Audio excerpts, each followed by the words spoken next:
나는 오늘 신앙의 경로를 이탈되어져 혼자 걷고 있는 내 모습이 있는지 한번 살펴봐야 돼요.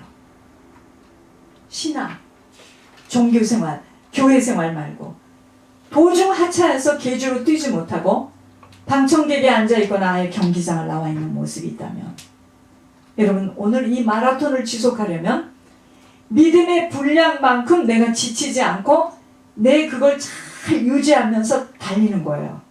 그 믿음은요, 내 자신의 여러분 시작해서 이제 막 달리잖아요. 막 달리더라고요. 그저께 봤어요. 텔레비에서 막 달리더라고요. 정신없이 달리는 거예요. 빵 하고 총을 쏘니까. 자, 그런데 보세요. 우리가 믿음의 분량만큼 지치지 않고 이 광야길을 달려가는데, 그 믿음은요, 죽은 믿음이 있고 산 믿음이 있다는 거야. 아시겠습니까? 죽은 믿음은요, 메뚜기 한때처럼 믿음이 지속되지 못하는 세상에 붙들려서 앉은뱅이 신앙으로 못 일어납니다. 앉은뱅이 신앙으로는요, 머리로는 알고 있지만 행할 수가 없어서 순종이 어려운 믿음으로 경주할 수 없는 자의 상태예요. 순종이 제사보다 낫다라는 말씀이 무슨 말씀인지 알아야 돼요. 여러분, 우리를요, 하나님이 끊임없이 테스트하는 거 아세요? 계속 하나님의 다름 속에 테스트를 받을 때 내 뜻을 온전히 저버리고, 그쵸? 나는 이 길을 가지 않으면 안 된다라는 그 마음으로, 그래야지만 여러분 그 마라톤 선수들이 막 각 대학별로 나와서 뛰는데 걔들이 뭘 갖고 뜁니까? 이런 거 하나씩 잡고 뛰잖아요. 그죠? 릴레이야, 릴레이. 그래서 막 가는 아이가요, 이제 다 와서 그 다음 아이한테 넘길 때요, 그 넘겨받는 아이의 모습들 좀 한번 보세요. 막 먼저 앞질러서 이걸 잡아야지. 또 이걸 잘못 잡아가지고 떨어뜨리면 이건 이제 큰일입니다. 똑같아요. 신앙도 똑같습니다. 영적인 이 경주도 똑같다는 거예요. 여러분 보세요. 계자가 잡고 있는 방망이를 잡고 뛰려면 천국이라는 목표를 향해서 우리 모두는 각자의 구간을 따라 달려가고 있는 거예요. 각자의 형편과 사정이 다 다른데, 그죠? 나에게 주신 그 인생을 가지고 지금 뛰는 겁니다. 언제까지 뛰었지? 내가 이것을 우리 다음 세대에다 탁 누군가에 던지고 달려가야 되는데, 그것만 생각하세요. 네. 이제까지는 엉망진창 가문에 구슬하고 의상의 재물에 절을 하고 성당에 가서 영성채 먹으며 살아왔던 자들로 가문의 재앙과 저주를 불러들이는 입구의 역할을 하고 살았지만, 남은 시간은 똑바로 갈 수 있는 만남을 주시어 생명의 길로 달리고 있다면 그 어느 것도 바라보면 안 돼요. 뒤도 바라보지 마세요. 뒤를 돌아보면 안 됩니다. 어떤 것도 비교할 이유가 없어요. 나에게 주신 구간을 뛰는 거야. 여러분, 지금 신앙의 경주를 달릴 수 있도록 이 경로에 올라타는 축복을 얻은 것만으로도 감사한 일이야. 잘못된 데 가서 뛰었으면요, 못 가는 거야. 이해할 수 없는 순종의 행함으로 어찌되어도 주님이 기뻐하시는 남은 시간으로 죽도록 충성하는 일밖에 남지 않았습니다. 여러분, 이 바톤을 누구에게 넘겨줄 것인가만 생각해야 합니다.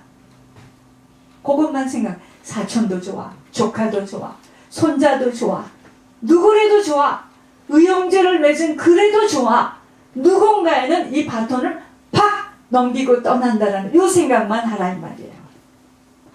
인간 없네 아무도, 이렇게 생각하지 마시고 내가 누구에게 이 신앙의 바톤을 넘기고 내가 떠날 것인가. 그래서 이 바톤을 넘길 자가 일어나도록 기도하며 예물로 뿌리는 거예요. 계속해서 마라톤을 뛰는 사람들은요, 많은 옷들을 걸치고 뛸 수 없기에 가벼운 차림이에요. 사람이 어떻게 그렇게 빨리 잘 뛰죠? 천국을 달리는 우리의 자세는요, 가벼워야 합니다. 그 어떤 것도 우리에겐 짐이 되게 다 벗어던지기를 원하세요. 수고하고 그 무거운 짐을 내어 벗어던지는 만큼 우리는 쉽게 뛸 수 있다는 거 기억하셔야 합니다. 그래서 무언가가 나를 누르고 있는 그것이 짐이야. 그게 우상입니다. 우상인 줄도 모르고 그 짐 때문에 신앙의 계주로 뛸 수 없는 것이기에 주님은 그 어느 것으로도 붙들리지 말고 주님 한 분으로 세상이 이해할 수 없는 자로 살기를 그리도 원하시는 거예요. 보이지 않는 것을 보는 것처럼 붙드는 것이 믿음이에요. 여러분, 보이지 않는 것을 꼭 마치 보는 것처럼 그걸 붙드는 거, 이게 믿음입니다. 그 천국의 모든 것들을 투자함이 바로 행함 있는 믿음의 걸음이에요. 누가 행함으로 천국을 침노해 갈 수 있느냐입니다. 보이지 않는 천국을 보는 것처럼 순종하며 행할 수 있는 자만이 부끄러운 구원이 아닌 상급을 받고 들어갈 수 있는 믿음의 행로를 걸어올 수 있기에 오늘 아무리 믿음을 외우고 믿음을 또 외치고 아무리 믿음을 가르쳤어도 믿음의 시험장에 들어가서 그 믿음을 써내려갈 수 있는 행함이 없다면 그건 큰일 나는 일입니다. 목사님들이 왜 어려워요 지금? 왜 지옥에 많이 들어가 있어요? 잘 가르치고 잘 외치고 잘 멋있게 설명을 했지만 그 믿음대로 행하지를 못했다는 이야기 아니겠습니까? 참 어려운 자리입니다, 이 자리가. 그래서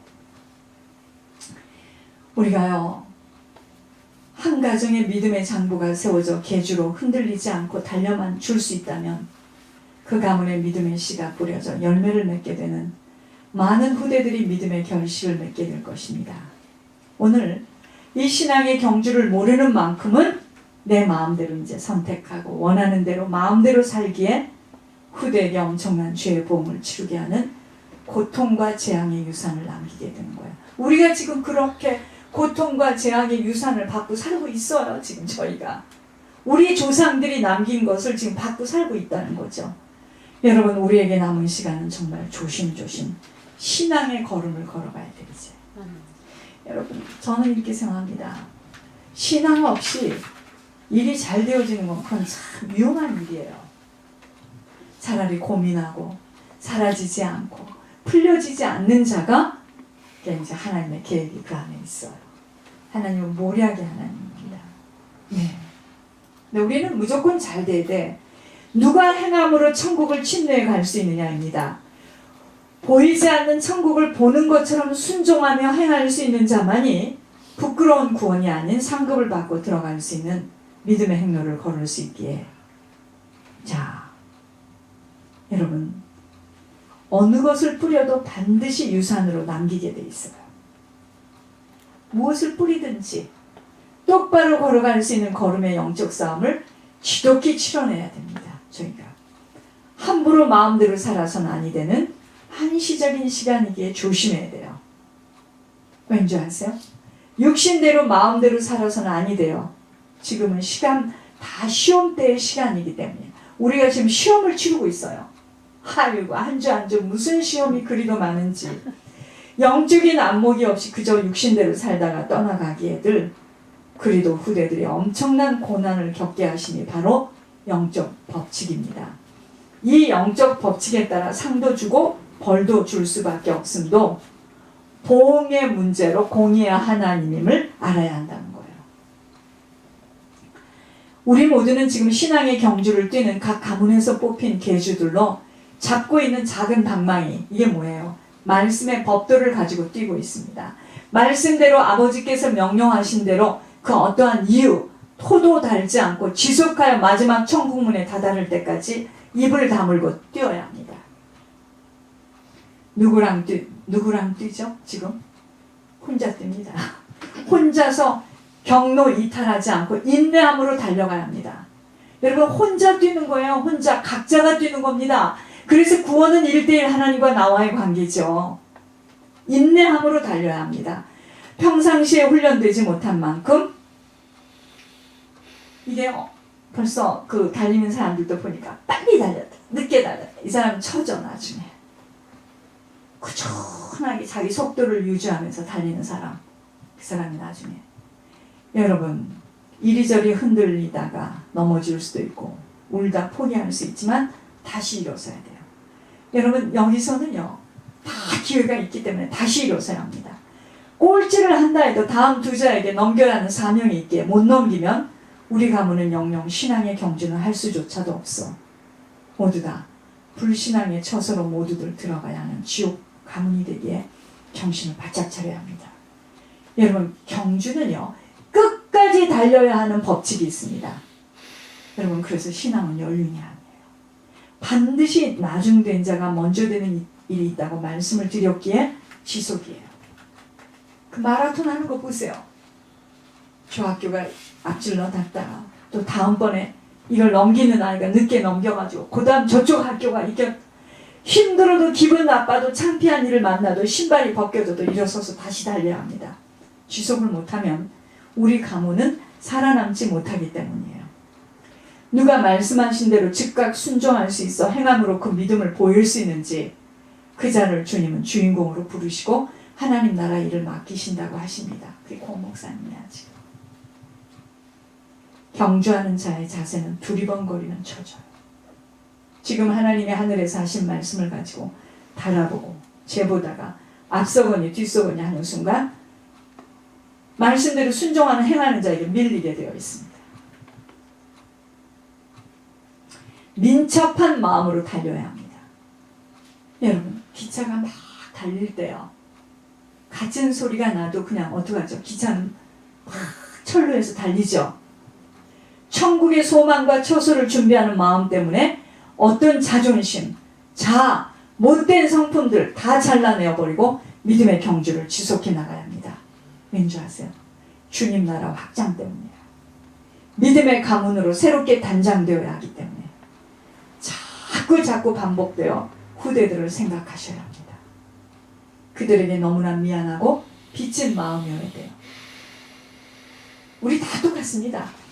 그들이 받을 우리들의 영적 대물림을 꼭 기억하셔야 돼요. 아 이거 모르면 내가 그렇게 고생해서 다 이렇게 해줬는데 왜 내 뜻대로 좀 잘해주지 않았느냐고 원망합니다. 지금 잘 못 보는 거예요. 우리 후대들은 우리들의 피해자예요. 조상의 피해자입니다. 그들이 그러고 싶어서 그런 게 아니에요. 우리가 제 가문을 열어보니까 별 사람이 다 있어요. 꽁치를 뭐 다듬다가 상대방을 뭐 비린내를 내게 하지 않았나 뭐 이럽니까 가문이? 놀부심보 해가지고 남은 일 시키고 자기네 일을 안 하고 또 무식하고 공부 안 한 사람 뭐 이럽니까 가문이? 내가 그걸 보면서 정말 너무 웃기는 가문이다. 뭐 이런 가문이다 했는가? 그걸 무릎 꿇고 빌었죠. 계속 빌으라 하니까 잘못했습니다. 꽁치를 다듬다가 여러분 이게 웃어야 될 일입니까? 울어야 될 일입니까? 분수 없이 산 자들 함부로 또 남을 부인을 또 학대하고 별별 조상이 다 있습니다. 그걸 다 여러분 그게 몸하고도 연관이 돼 있더라는 거예요. 어떤 건 소화기를 잡고 있고 어떤 건 장을 잡고 있고 그러니까 제가 더 억울한 거 있죠. 야 이게 죄의 보응이구나. 이게 죄의 보응이구나. 여러분 희생하려 하지 않고 가정을 소홀히 생각한 씨뿌림은 반드시 대가를 치르고에 되어 있다는 것만 모르고 부인을 함부로 대하면 여러분 부인을 함부로 대한 죄가 우리들에게 다 내려와 있더라니까요. 한 목사님 가문은 더 심각해. 내가 들으면서 그 사람 굉장히 착하거든요. 그러니까 형제들이 다 겪는 거야 어려움을. 반드시 후대가 그 대가를 어느 방법으로든 치러야 하는 일이 남아 있습니다. 여러분 부모는요 자식을 낳아서 키운 것으로 끝났다고 생각하시면 큰 오산이야. 결혼을 하는 순간부터가 더욱더 소중히 그 모든 일들에 기도와 예물로 투자되어져야 합니다. 왠지 아세요? 얘들이요 두 가문에서 오는 영적 산물이 있기 때문에 할아버지 할머니가 하나님 앞에 반드시 서지 못하는 만큼은 아버지 빌딩을 100개를 사두었어도 몇백 남불의 유산을 남겨놓았어도 그 가문의 영적인 유산은 피할 수 없는 유산으로, 육신의 재산은 많은데 영적인 유산, 이거 어떡하죠? 세상의 돈으로도 해결할 수 없는, 이건 성령의 불로만 태워지는 재앙이기 때문에요. 신앙생활 반드시 하지 못한 가문의 그 철저함은, 초절함은 비참하기까지 하다는 것 먼저 볼 수 있어야 돼요. 그러니까 저희 때부터 이제 시작을 하는 거예요. 저 위 때는 그랬다 쳐요. 누군지 모르겠어. 권 목사도 모른대요. 가까운 1대 2대도 아니랍니다. 윗대도 아니랍니다. 여러분, 이러한 것들이 혀를 타고 지금 내려와 있는데, 우리부터 시작해서 우리 후대들에게는 이러한 저주와 재앙이 내려가지 않도록, 그러니까 몸 약한 것도 다 그거 죄의 보험이야. 사단은요, 이것을 절대 보지 못하고 들춰내지 않도록 그렇게도 교회 안에 각종 프로그램으로 지식으로 덮어 씌워놓고 얼음장을 피우고 있는 것이